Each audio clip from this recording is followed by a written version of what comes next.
Assalamualaikum warahmatullahi wabarakatuh. Nah, bertemu lagi bersama Bapak. Untuk yang minggu lalu kita kan sudah membahas tentang mobilitas sosial. Nah, untuk pertemuan kali ini kita akan membahas tentang pluralitas masyarakat di Indonesia. Nah, sebelum kita masuk ke materi yang lebih dalam, marilah kita berdoa dan menurut agama dan kepercayaan kita masing-masing. Doa mulai.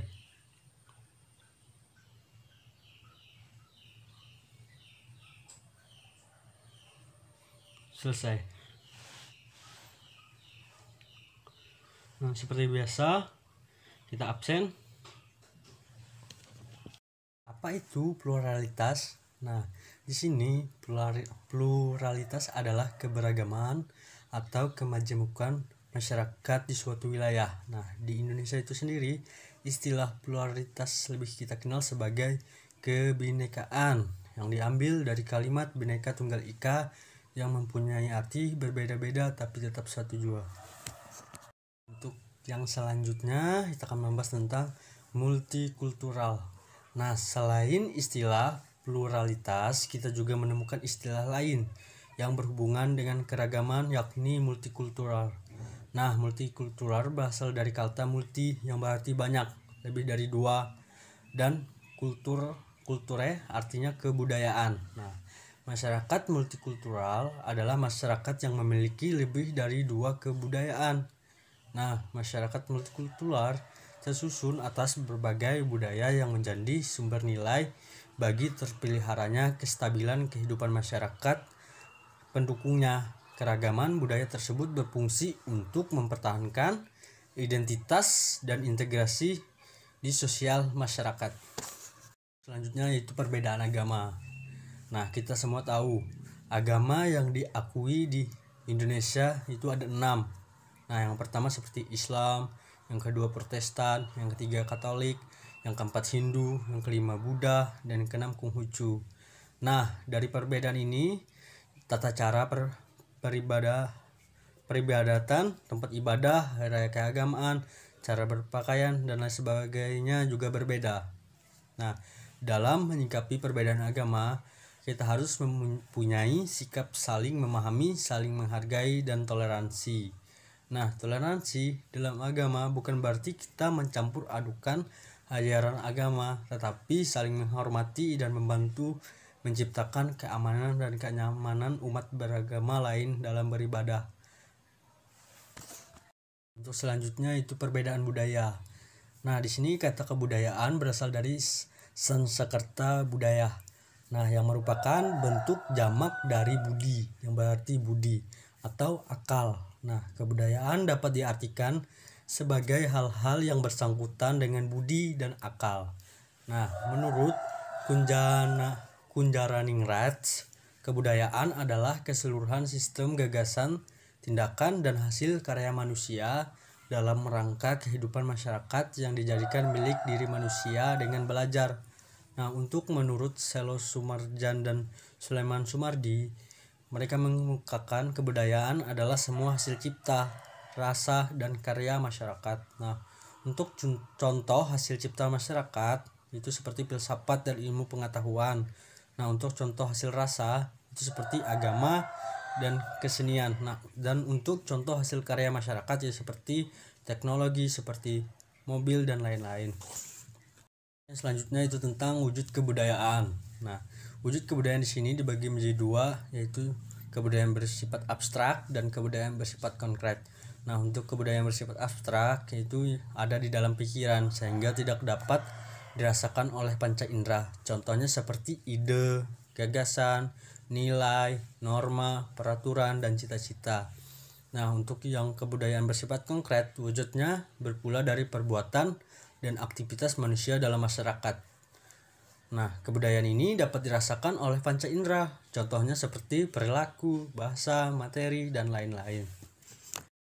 Unsur-unsur kebudayaan. Nah, unsur-unsur kebudayaan menurut Clyde Clockton yaitu ada 7 unsur kebudayaan. Nah, untuk yang pertama itu peralatan dan perlengkapan hidup manusia seperti pakaian, perumahan, alat rumah tangga, senjata, alat produksi, dan transportasi. Dan yang kedua, mata pencaharian dan sistem ekonomi, yang contohnya seperti pertanian, peternakan, sistem produksi dan distribusi. Dan untuk yang ketiga, sistem kemasyarakatan. Nah, contohnya seperti sistem kekerabatan, organisasi politik, sistem hukum, dan sistem perkawinan. Nah, dan yang keempat, bahasa. Contoh seperti ada yang lisan dan ada yang tertulis. Nah, dan yang kelima, kesenian. Nah, contohnya seperti seni rupa, seni suara, dan seni gerak. Dan yang keenam, sistem pengetahuan.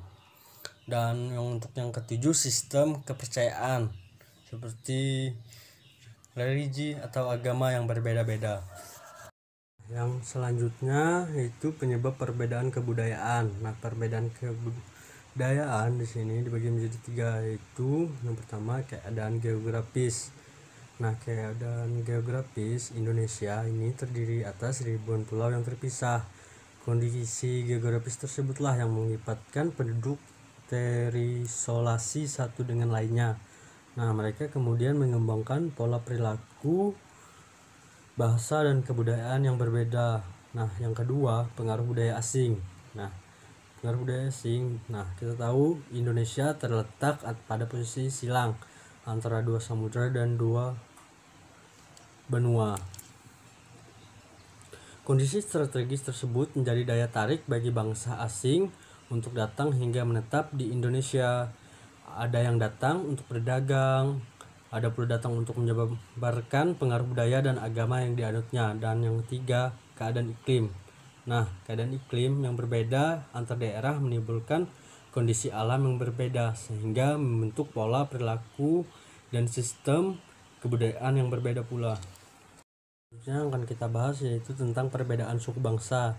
Menurut Konjantinegrat, suku bangsa adalah golongan atau etnis suatu golongan manusia yang terikat oleh kesadaran identitas akan kesatuan atau kebudayaan. Nah, kesadaran dan identitas seringkali dikuatkan oleh kesatuan bangsa. Nah, kita lihat pada sensus kependudukan 2010, Indonesia mempunyai 1128.000 suku bangsa. Suku Jawa tersebar pada hampir di setiap wilayah Indonesia. Populasinya sebesar 95,2 juta jiwa atau 40,2%. Selanjutnya suku Sunda 36,7 juta jiwa atau 15,5%, dan Batak sebanyak 8,5 juta jiwa atau 3,6%. Perbedaan pekerjaan. Perbedaan pekerjaan dibagi menjadi dua, yaitu yang pertama pekerja sektor formal, yang kedua pekerja sektor informal atau non formal. Nah, yang kita jelaskan pekerja sektor formal. Pada umumnya pekerja sektor formal membutuhkan tingkat pendidikan yang memadai untuk melakukan pekerjaannya. Nah, mencakup tenaga profesional, teknisi dan sejenisnya, tenaga kepemimpinan dan ketelaksanaan, tenaga tata usaha dan sejenisnya, tenaga usaha penjualan, tenaga usaha jasa. Nah, dan untuk kerja sektor informal atau non formal, orang yang bekerja di lingkungan usaha tidak resmi atau lapangan pekerjaan yang diciptakan dan diusahakan sendiri oleh pekerja seperti wirausaha. Peran dan fungsi keragaman budaya. Nah, Indonesia memiliki dari 100 tarian daerah. Kekayaan tersebut lah yang merupakan salah satu bukti keberagaman budaya Indonesia. Tarian daerah pada umumnya mencerminkan ekspresi jiwa masyarakat Indonesia. Pada tarian daerah terkandung unsur-unsur yang dapat dijadikan inspirasi dan teladan bagi masyarakat sekarang. Selain tarian, contoh lain keragaman budaya dapat berupa pakaian adat, lagu daerah, rumah adat, alat musik, seni pertunjukan, upacara, dan sebagainya. Dan fungsi keragaman budaya. Nah, sebagai daya tarik bangsa asing. Contohnya seperti wisatawan mancanegara sangat tertarik dengan kekayaan budaya Indonesia, seperti tarian pertunjukan sendera, tari balet, Ramayana di Prambanan Yogyakarta. Hal ini merupakan wujud nyata keragaman budaya sekaligus meningkatkan potensi perekonomian masyarakat setempat. Nah, ratusan hotel, rumah makan, toko, souvenir, biro perjalanan mendapat pemasukan sebagai akibat banyaknya pengunjung wisatawan di daerah tersebut. Itu mengembangkan kebudayaan nasional. Nah, kebudayaan nasional merupakan puncak dari kebudayaan daerah. Kebudayaan nasional merupakan suatu kebudayaan yang sebagian besar warga negaranya mendukung karena memiliki syarat khusus yang dapat dibanggakan dan menjadi ciri khas. Contohnya seperti pakaian batik merupakan salah satu contoh budaya nasional. Selain itu, UNESCO sudah menetapkan batik sebagai warisan kemanusiaan untuk budaya lisan dan non-benda sejak 2 Oktober 2009. Selanjutnya itu tertanamnya sikap toleransi. Adanya keragaman budaya yang berbeda-beda membuat semakin bertambahnya kesadaran saling toleransi. Perbedaan kebudayaan tersebut merupakan hal biasa yang tidak perlu dipertimbangkan. Nah, sebagai warga masyarakat sebaiknya perlu mengembangkan sikap saling mendukung dan meningkatkan kebersamaan. Nah, hal inilah yang disebabkan kebudayaan Indonesia pada dasarnya bukan milik satu suku bangsa, melainkan milik seluruh rakyat Indonesia. Untuk yang terakhir, yaitu mendorong inovasi kebudayaan. Nah, inovasi kebudayaan merupakan suatu pembaruan kebudayaan agar lebih baik. Contohnya seperti masyarakat Indonesia memiliki teknik berbeda-beda cara bercocok tanam.